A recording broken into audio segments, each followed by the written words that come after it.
está? Muy buenas noches, un placer saludarle. Feliz inicio de semana, digo dentro de lo que cabe, por supuesto. Esta es ya la décima semana de transmisiones desde esta, su casa, como siempre le digo. Mi casa es su casa, así que bienvenido a casa en esta que es la décima semana de transmisiones desde aquí y continuaremos haciéndolo el tiempo que sea necesario. Yo soy Fernando del Rincón y si le parece, hoy tenemos que ahorrar tiempo porque hay mucho que hablar, así que iniciamos.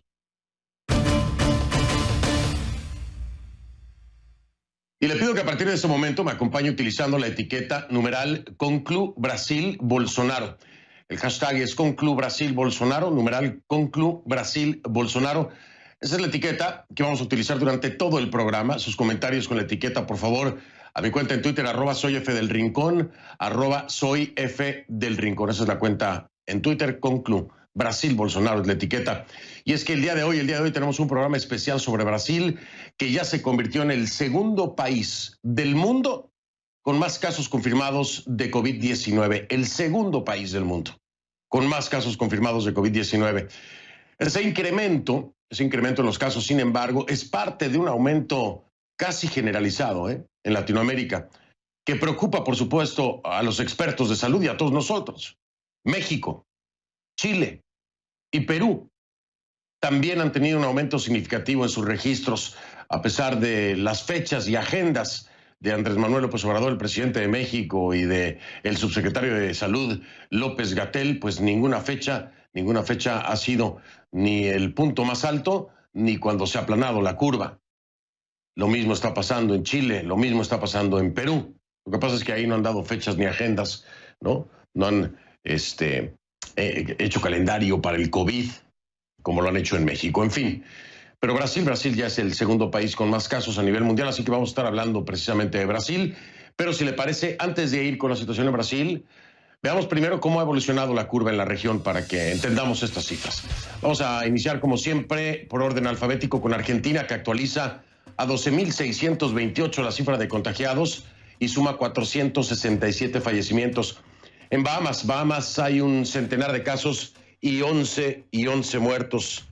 En Belice se mantiene con 18 casos confirmados y 2 fallecidos.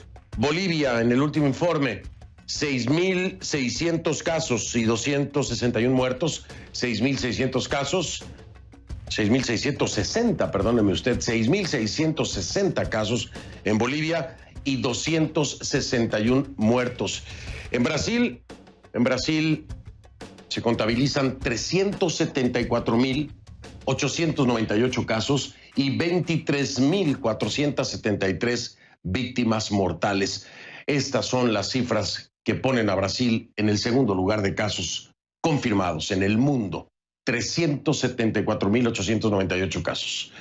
De ahí nos vamos a Chile, en donde se contabilizan 73.997 contagios y 761 muertos. Colombia reporta 21.981 casos y 750 defunciones. Costa Rica tiene 951 casos y 10 fallecidos. En Cuba, la cifra oficial es de 1.947 infectados y 82 decesos, es lo que reconoce el régimen allá en Cuba. En Ecuador son más de 37.300 los casos confirmados y 3.203 los muertos. De ahí nos vamos con El Salvador, en donde se registran 1.983 casos y 35 muertes. Guatemala registra en el último informe 3.760 casos y 59 muertos. Le repito, el último informe de Guatemala, 3.760 casos y 59 muertos. Bien, de ahí nos vamos a Haití. Haití tiene 958 contagios y 27 fallecimientos. Honduras cuenta al menos con 4.189 contagios y 182 muertes. Jamaica, 552 casos y 9 fallecidos. México elevó a 71.105 la cifra de casos y confirma 7.633 fallecimientos. Le repito, México eleva a 71.105 la cifra de casos y confirma 7.633 fallecimientos. Nicaragua, el régimen Ortega Murillo, se lo subrayo, reconoce 279 contagios y 17 fallecidos, según el régimen Ortega Murillo. Panamá, 11.183 infectados y 310 defunciones. En Paraguay, 865 casos y 11 muertes. En Perú suben a más de 123.900 los casos confirmados. 123.900 los casos confirmados y a 3.629 el número de muertos. Esto en Perú. Cifras alarmantes en general, pero los peores temores se concentran, como le digo, en estos momentos en un país, Brasil. Brasil parece adentrarse en otra semana negra a medida que aumentan por miles los casos de coronavirus y por cientos las muertes. Sin embargo, cuanto más oscura se ve la realidad para los brasileños, mayor es la controversia. Sí, la controversia en torno al presidente, a Jair Bolsonaro.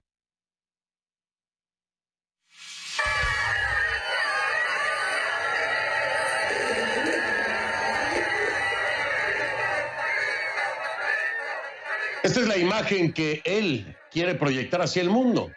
Un presidente en control de la pandemia. Un mandatario fuerte y cercano que interactúa con su gente como si fuera inmune, sin necesidad de usar mascarilla y arropado por multitudes que lo consideran prácticamente un mito. Ese espectáculo trata de opacar esta otra realidad mucho más sombría.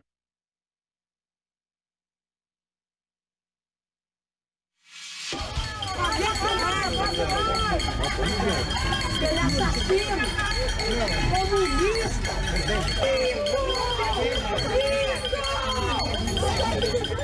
Igual de ferviente es el rechazo que provoca Bolsonaro en sus detractores. Ellos también expresan a pleno grito su desaprobación.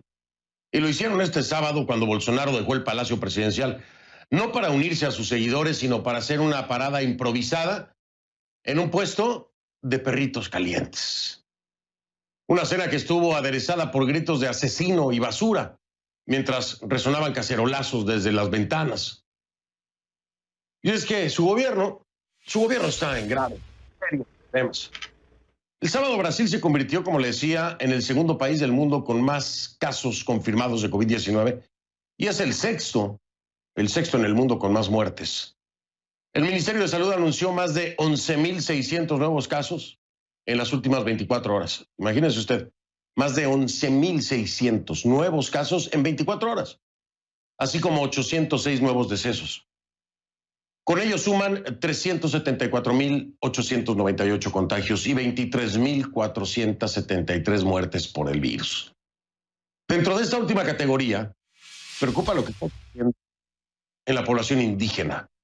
Un reciente estudio revela que los indígenas están muriendo a un ritmo alarmante, lejos de los hospitales y a menudo sin infraestructura básica. De acuerdo con el Grupo Articulación de los Pueblos Indígenas de Brasil, la tasa de mortalidad entre ellos es de 12,6%. Es el doble que la del resto de la población brasileña. En definitiva, Bolsonaro lo está haciendo tan mal, que hasta su aliado, Donald Trump, presidente de Estados Unidos, ve una amenaza en Brasil. Tampoco es que Estados Unidos esté también, tampoco es que Trump lo haya hecho también. Imagínese usted. Y eso que Estados Unidos, le digo, es el país del mundo con más casos, ¿no? Muertes, con diferencia, y que sean innumerables paralelismos, por cierto, también, ¿no? En la gestión de Trump y Bolsonaro, en la recomendación de cosas que no están aprobadas por la Organización Mundial de Salud, en muchas cosas, en el uso de tapabocas en algún momento, en fin. Pero bueno, aún así, con este paralelismo, esta similitud en el manejo del COVID-19 por parte de ambos mandatarios, la Casa Blanca emitió una suspensión de viajes para los pasajeros procedentes de Brasil, que en un principio debía entrar en vigor el jueves, pero que fue modificada para que tenga efecto desde este mismo martes. El gobierno trata de restarle importancia, señalando que la medida estadounidense tiene el mismo propósito que una medida anterior, y según ellos es análoga a la emitida por el Ejecutivo brasileño. Mientras tanto, las consecuencias de las criticadas decisiones de Bolsonaro se terminan pagando en las unidades de cuidados intensivos de los hospitales, muchos saturados incluso antes de alcanzar el pico de la pandemia, tal y como comprobó nuestro enviado especial, Nick Patton Walsh. Sao Paulo, la ciudad más grande y el punto más candente de coronavirus en Brasil. Fuera del hospital Emilio Rivas, donde no llegan ambulancias con pacientes, el silencio sepulcral no es una buena señal. De hecho, apunta a lo peor, porque esta enorme unidad de cuidados intensivos ya no tiene camas disponibles. Lo sorprendente en este momento es que el número más alto de casos en Brasil posiblemente llegue dentro de una semana, y ya esta inmensa unidad de cuidados intensivos está llena. Y entre los pacientes hay una sensación de ansiedad creciente. En realidad sienten miedo de lo que se avecina. Los médicos han escuchado al presidente Jair Bolsonaro decir con desdén que la enfermedad es apenas una simple gripe, pero los comentarios triviales del mandatario no los han protegido. De hecho, una de las enfermeras falleció hace 2 días en este cuarto, y dentro de este cuarto hay un doctor de este equipo de médicos conectado a un respirador y otro hoy ha dado positivo a la prueba. Nunca antes nos ha tocado de esta manera. Nunca hemos perdido a un colega en la unidad de cuidados intensivos. Sí, no es una gripe. Es lo peor a lo que nos hemos enfrentado en nuestra carrera. ¿Está preocupado por su vida? Sí. Es un virus que sofoca y silencia, pero de repente hay una conmoción. Una paciente de 40 años sufre un paro cardiorrespiratorio. Solo la enérgica reanimación del doctor la mantiene con vida, pero después de 40 minutos es obvio que no podrá sobrevivir. Limpian su cuerpo, desconectan los tubos que la mantenían con vida y se la llevan. Se va a necesitar este cuarto. Todo sucede tan rápido, pero deja una gran huella. Un panorama muy diferente a un mitin presidencial. La mayor parte del tiempo las personas llevan mascarillas, pero la riqueza se antepone a la salud. Tenemos que ser valientes para encarar este virus. ¿Hay personas que están muriendo? Sí, las hay, y lo lamento. Pero morirán muchas más personas si la economía continúa destruyéndose por las medidas de confinamiento. En las laderas de Sao Paulo, los excavadores no están listos para una recesión. Hay un sinfín de fosas recién cavadas, listas para recibir a los muertos que no cesan de llegar. Las cifras de Brasil ya son alarmantes, pero está claro que no estamos viendo todo el panorama porque no tienen todas las pruebas de laboratorio que quisieran tener. Pero por todos lados se aprecia que la gente entiende. Esto es solo el comienzo. Nick Payton Walsh, CNN, Sao Paulo. Gracias a Nick Payton Walsh por el informe desde São Paulo, allá en Brasil. A pedido del exministro de Justicia de Brasil, Sergio Moro, el Tribunal Supremo de ese país publicó el viernes un video de una reunión que el presidente Jair Bolsonaro sostuvo con su gabinete el pasado 22 de abril. El video, según Moro, ejemplifica abuso de poder por parte de Bolsonaro por supuestamente interferir políticamente sobre la Policía Federal y amenazar con despedirlo, acusaciones que Bolsonaro niega. Pero mientras este asunto se debate, otro se calienta. Porque en esa misma reunión, que se llevó a cabo cuando el coronavirus comenzaba a esparcirse rápidamente por Brasil, hubo muy pocas menciones de Bolsonaro sobre la pandemia. Los comentarios relacionados están atados a insultos de Bolsonaro en contra de gobernadores y alcaldes que han tomado medidas para evitar los contagios. Algunos de ellos en Brasil creen que esto es una muestra más del grado de desinterés del mandatario. Pero vamos a profundizar. Vamos hasta Atlanta, por supuesto con nuestra Kay Guerrero y su reporte K. Vamos para allá.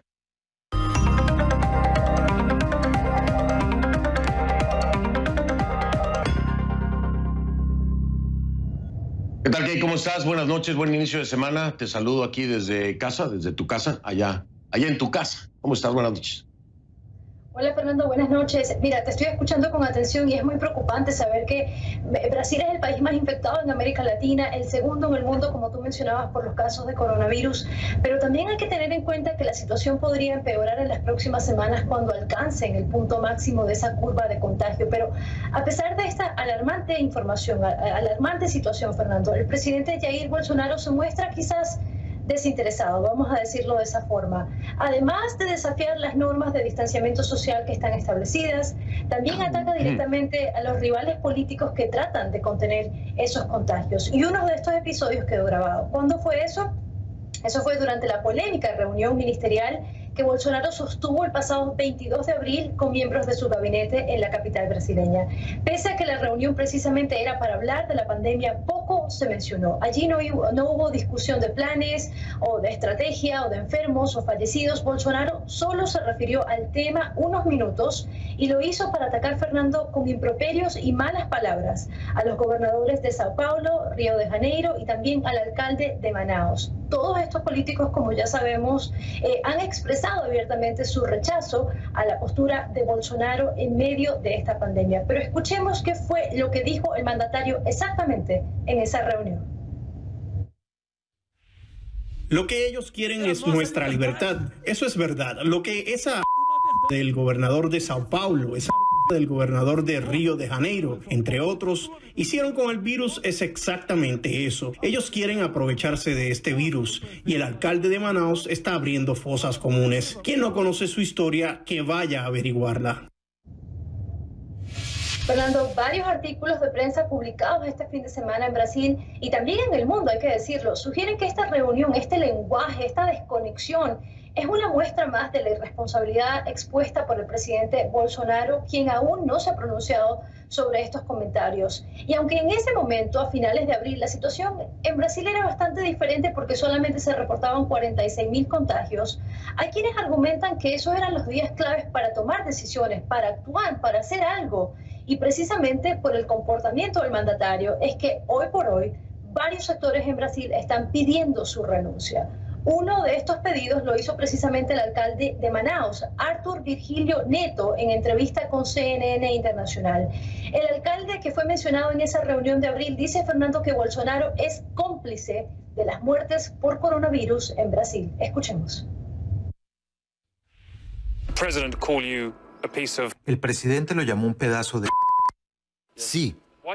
¿Por qué hizo eso? Porque su sueño es ser un dictador, pero es muy estúpido. Usted culpa a sus palabras por el brote aquí, porque la gente estaba muy ocupada siguiendo con su vida cotidiana. Tiene complicidad con las muertes de coronavirus en Brasil. Creo que en parte es corresponsable. Viendo lo que sucede aquí, el número de personas que están enfermas en Manaus, si tiene un mensaje para el presidente Bolsonaro, ¿cuál sería? Señor presidente Bolsonaro, por favor, cállese la boca y quédese en su casa. Renuncie, renuncie, renuncie. ¿Por qué? Porque no gobierna Brasil.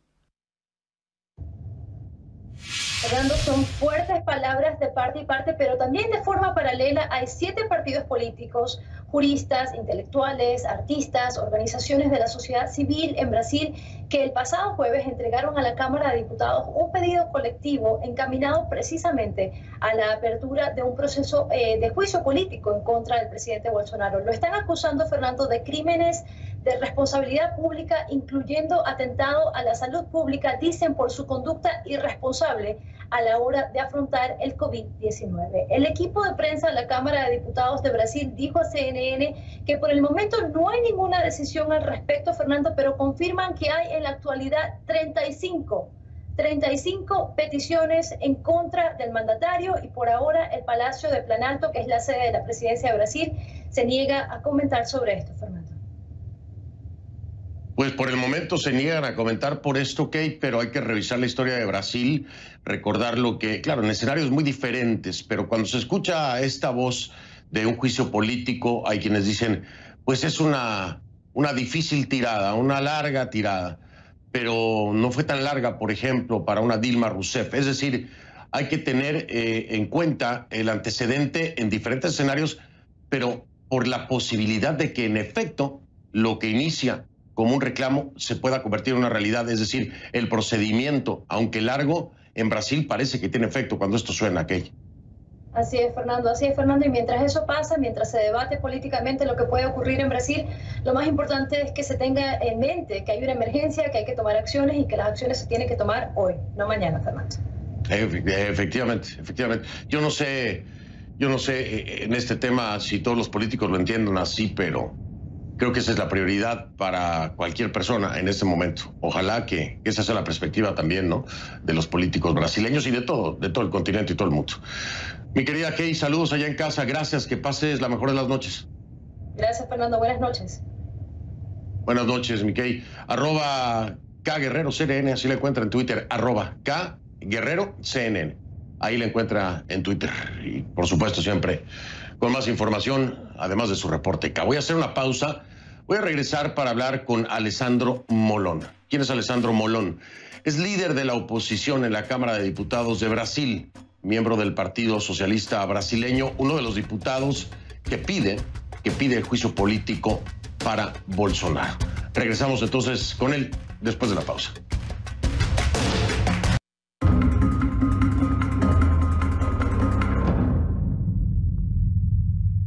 Antes de darle la bienvenida al diputado, le explico en casa cuál es la dinámica, pues por la barrera idiomática. Yo estaré haciendo las preguntas al diputado en español y escucharemos la traducción en vivo, pues en directo, de mi compañera Gabriela Matute, que nos está apoyando en esto. Gaby Matute está haciendo la traducción precisamente del portugués al español en la respuesta del diputado. Así que ahora, él por supuesto entiende un poco de español, entonces estará escuchando mis preguntas en español. Serán pausadas y cortas para facilitar la comunicación. Le doy la bienvenida a Alessandro Molon, líder de la oposición en la Cámara de Diputados de Brasil, miembro del Partido Socialista Brasileño, quien hace apenas unas horas escribió en su cuenta de Twitter, precisamente sobre este tema del que vamos a hablar el día de hoy. Diputado, gracias por aceptar la invitación. Es un gran placer, Fernando, conversar contigo. Y quiero felicitarlo y a todos los espectadores de CNN, nuestros hermanos suramericanos y brasileños. Gracias por la invitación. Gracias a usted. Diputado, habrá quien diga, se están aprovechando de la crisis por el coronavirus para una agenda política. ¿Qué responden ustedes? Infelizmente eso no es verdad. En la oposición resistimos, demoramos mucho en hacer el pedido de juicio político al presidente de la República. Exactamente porque no nos gustaría desviar nuestra energía, nuestro tiempo, nuestra atención del combate al coronavirus. Es un momento en donde nuestro país debería estar unido, no enfrentándose a esta grave enfermedad. Infelizmente, descubrimos que el mayor aliado del virus, el mejor amigo del virus, es el presidente de la República de Brasil. La conducta del presidente ha sido la más irresponsable posible. Ha dificultado el distanciamiento social y solo piensa en su propia reelección. Estimula que las personas salgan con el objetivo de que la economía siga creciendo. Y la consecuencia de ese comportamiento tan irresponsable la estamos viendo en los números. Brasil es el segundo país del mundo en contaminados y tenemos casi 24.000 muertos. 24.000 brasileños muertos que podría haber sido evitado si tuviéramos un presidente que pensara antes que más nada en la vida de su pueblo. En estos momentos debemos apartar al presidente de la República y significa para los brasileños salvarlos a ellos, a quienes están muriendo por la conducta del presidente. ¿No debería ser primero atender la emergencia de salud antes que una agenda política en Brasil?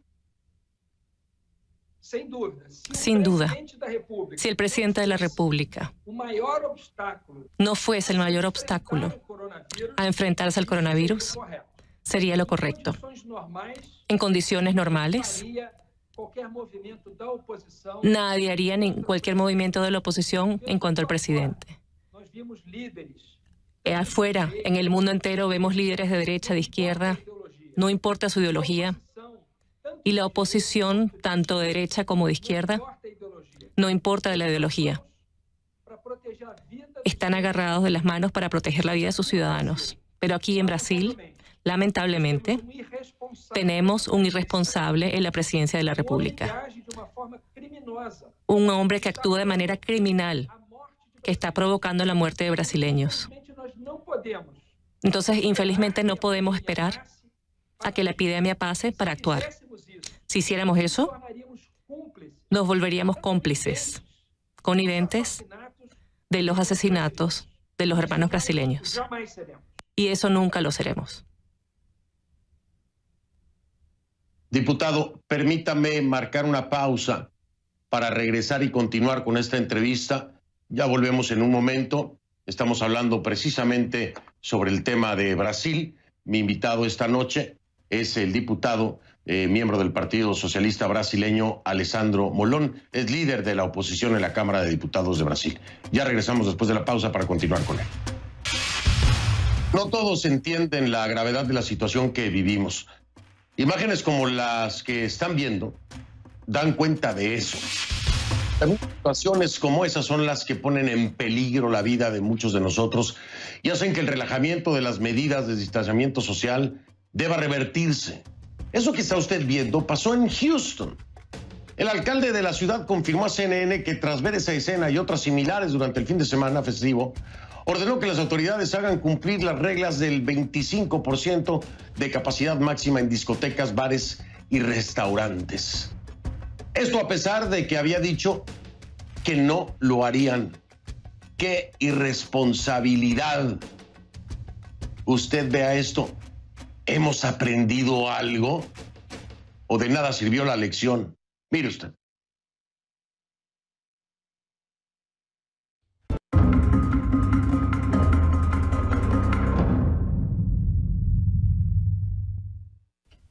Continuamos con Alessandro Molon, líder de la oposición en la Cámara de Diputados de Brasil, miembro del Partido Socialista Brasileño.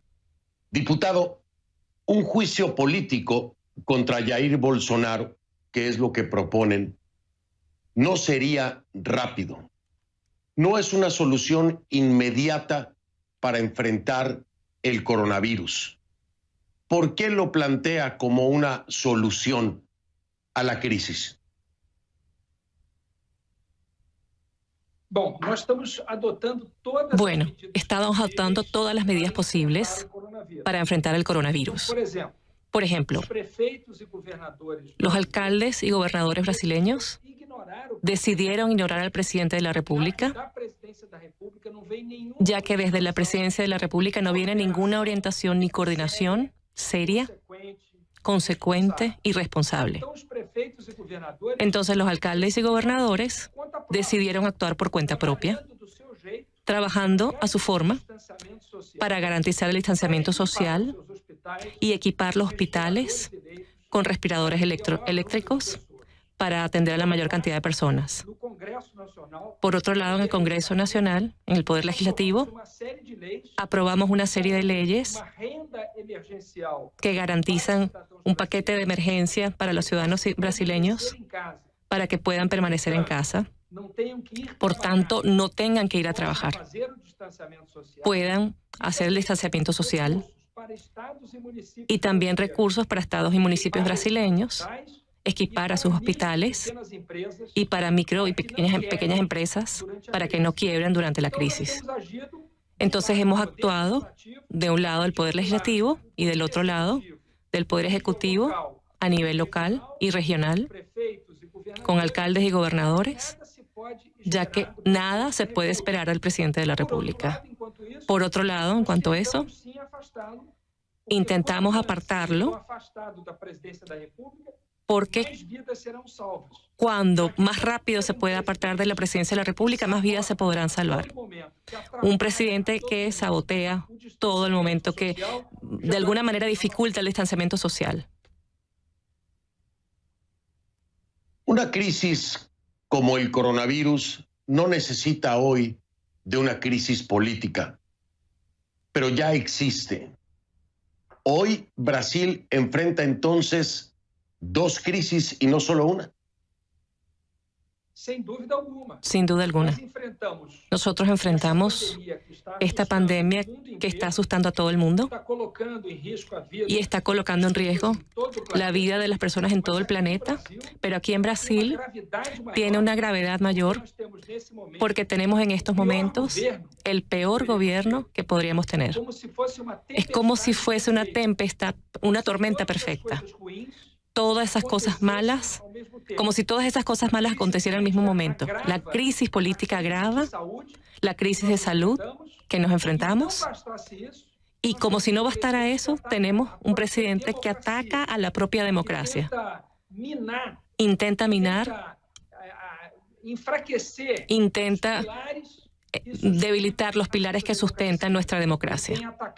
Está atacando al Poder Legislativo, ha atacado al Poder Judicial, y es como si prefiriera gobernar solo, sin que su poder tuviese límites. Es un momento muy difícil que vive Brasil. En mi vida pública jamás viví otro momento como este. Ya fui de gobierno, ya fui de oposición, pero jamás pude imaginar que nosotros fuésemos a vivir un momento tan malo como este que vivimos actualmente en Brasil. Diputado, hemos visto seguidores de Bolsonaro salir a las calles y hacer caso a todas las cosas que dice Jair Bolsonaro. El plantear un juicio político no provoca más una respuesta irresponsable de su base. El problema es que puede ser, y si no hiciéramos algo inmediatamente, tal vez de aquí a un tiempo sea muy tarde. Alemania, en la década de los 30, experimentó eso. Alemania imaginó que Hitler en algún momento tendría el sentido común de no traspasar ciertos límites. Después se dieron cuenta que era muy tarde. Ya vimos otros dictadores que hicieron eso en muchos países. Cuando las instituciones deciden actuar, ya no pueden hacerlo. No queremos pecar por la omisión. Es necesario actuar cuanto antes, colocar límites, establecer barreras, mostrándole a Bolsonaro que la ley no pasará y cobrarle que debe responder por los crímenes que ya practicó, los crímenes que ya hizo, que ya cometió. Debe responder por ellos cuanto antes. Si nosotros permitimos eso, ellos gritarán mucho más alto. Hay una frase muy célebre de Martin Luther King que dice que lo que le asustaba no era el grito de los malos, sino el silencio de los buenos. Este es el momento de Brasil. Es un momento en donde quien tiene un compromiso con la democracia y con los derechos fundamentales de los ciudadanos no se puede callar. Voy a marcar una nueva pausa, diputado, para regresar, y le pregunto desde ahora, pero escucho su respuesta al regresar de la pausa. ¿Compara usted a Jair Bolsonaro con dictadores como Hitler? Hago una pausa, regreso, escucho su respuesta. Ya venimos.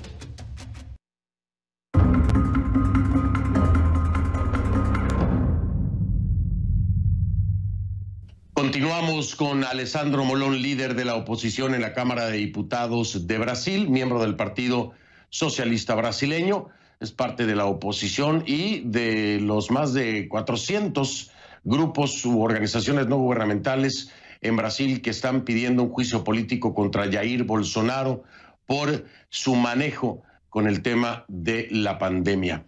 Le preguntaba, diputado, antes de la pausa, si usted compara a Jair Bolsonaro con dictadores de la talla de Hitler. Le pregunto porque hizo mención o referencia de lo que ocurriera en Alemania. ¿Usted lo compara con dictadores de ese nivel? Antes que nada, Fernando, es muy importante aclarar que nuestro pedido de juicio político contra el presidente no es apenas por la forma como él viene actuando con la pandemia. Eso ya constituye por sí solo un crimen y ese es uno de los fundamentos de nuestro pedido de juicio político. Pero también estamos pidiendo su juicio por los ataques a la democracia.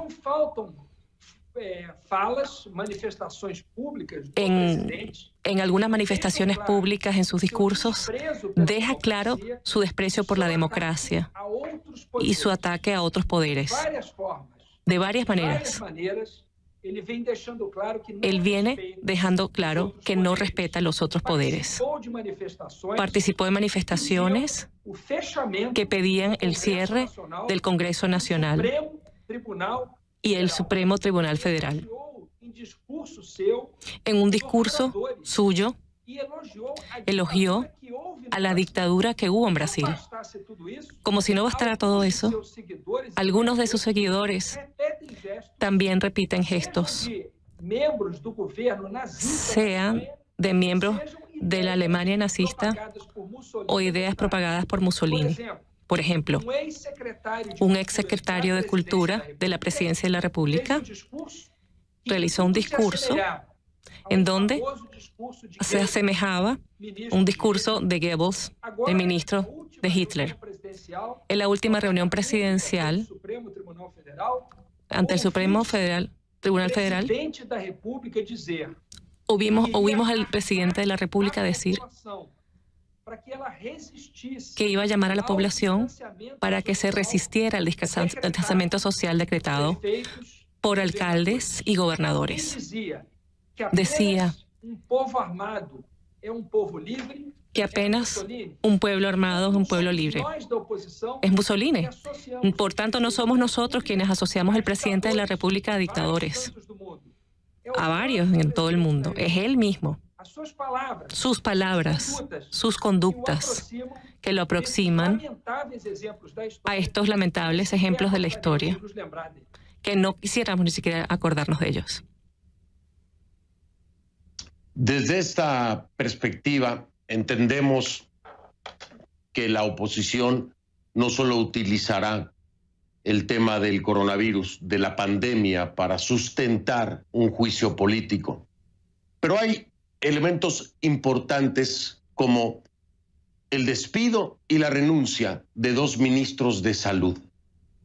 ¿Serán incluidos sus testimonios para sustentar aún más la intención de un juicio político? Sin duda. Tanto los testimonios del ministro de la Salud, y es más, Fernando, se rehusaron a adoptar la hidroxicloroquina como un remedio oficial en Brasil. Es por eso que fueron despedidos, porque insistieron que la única cosa que sabemos de que la persona, además de lavarse las manos y usar máscaras de distanciamiento social, por tanto fueron despedidos por el presidente de la República porque obedecieron a la ciencia, porque fueron fieles a sus juramentos de proteger la vida humana. Además de su testimonio, nosotros vamos a pedir también el testimonio del exministro de Justicia, que se rehusó a cambiar al jefe de la Policía Federal, nuestro FBI en Brasil, porque el presidente de la República quería colocar a un amigo suyo para proteger a sus hijos y sus amigos de gravísimas investigaciones criminales. Esto es una gravedad grandísima, altísima, y vamos a pedir que el exministro de Salud y el ministro de Justicia rindan su testimonio. Diputado, se me ha terminado el tiempo. Quiero agradecerle de sobremanera que me haya acompañado en esta entrevista. Por supuesto, estaremos al pendiente. Les deseamos lo mejor a mis hermanos brasileños para que sigan y salgan adelante de esta pandemia. Gracias, diputado. Muchas gracias, Fernando, por la invitación, por la oportunidad. Brasil vive un momento muy difícil, pero el pueblo brasileño y nuestra nación son mucho mayores, mucho mejores que el presidente que tenemos.